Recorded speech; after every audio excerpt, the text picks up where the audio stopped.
Hello folks, welcome back. So far we have set up this environment, nothing but all set to deploy on a VM. We have source code available in Git and we have Jenkins server which successfully able to build our source code, and we have target environment called Tomcat server which is readily available. Now let's integrate our Tomcat server with Jenkins so that we can able to deploy on Tomcat server. I'm on my Jenkins dashboard. To install on a VM, we should have a additional plugin called deploy to container. So far we haven't installed that plugin. So let's go and install that. Go to manage Jenkins, manage plugins available. So to deploy on any VM, we should have deploy to container, even though it is another application server.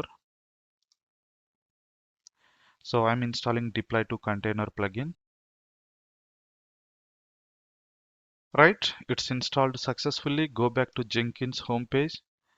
Now we are going to create a new job to deploy on our VM. I'm going to name it as deploy on Tomcat server. So deploy on a Tomcat server. This is a Maven project. Okay. And deploy on VM. I'm giving description as deploy on VM. We should provide our repository URL. Go back, hello world. Copy the repository URL. And no need to provide credentials. Master branch, nothing to change. Clean, install, package. Next, once build is successful, we want to deploy it. For that, post build actions, you can see a option called deploy where or add to a container. If you don't install deploy to container plugin, you cannot see this option. Now here asking for the where file. Click on question mark so that it provides some information. Okay, we should provide the where file information. Usually it stores under a workspace with this name. So under that, whatever var file is there, we want to pick it up. In our case, our var file name is webapp.var.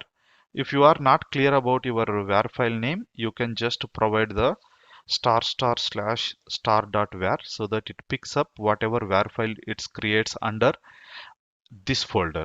So no worries, let it be star.var. Next, add to container. If you see the options over here, you can deploy up to maximum Tomcat 8. That is the reason I have installed Tomcat 8 instead of Tomcat 9. So let's take this one. Now, credentials. To deploy on our Tomcat server should accept Jenkins authentication. If you remember, we have created couple of users. From those, we are going to use a user called deployer. So let's go back to our Tomcat server. Here we have a file called cat/opt tomcat conf tomcat users.xml. If you remember, we have added couple of users over here. We are going to use a user called deployer. So let's copy it, and password also deployer. He is added to a role called manager script.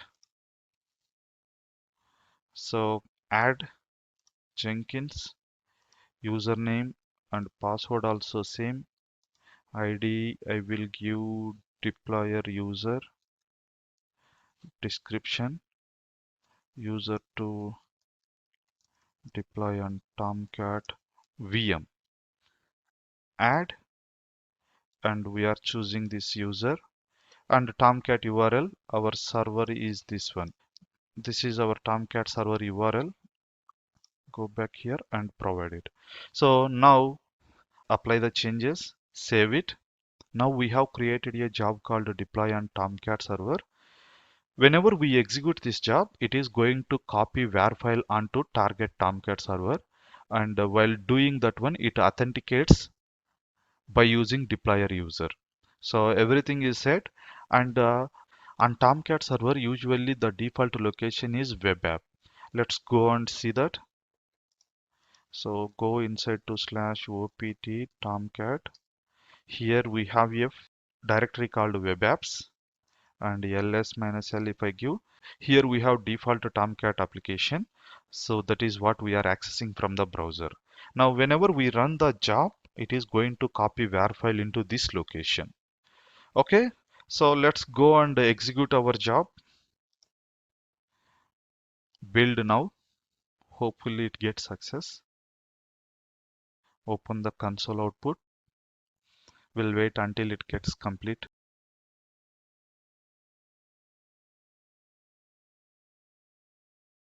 Cool. It got completed successfully, and if you see here, it has deployed on the target environment Tomcat 8.x. Let's go and see. I'm giving ls-l. Yep, you can see a var file, webapp.var. Now we want to access this application. To access this application, we need to give your var file name in the browser. Let's go Apache Tomcat. If I refresh it, it's working, and slash web app to access our application. Here you go. You can see here, hello, welcome to Simple DevOps project. This is how you can able to deploy a var file on a VM. In next video, I'm going to show you how can a build happens automatically whenever there is a change in the code. It looks little interesting. See you there.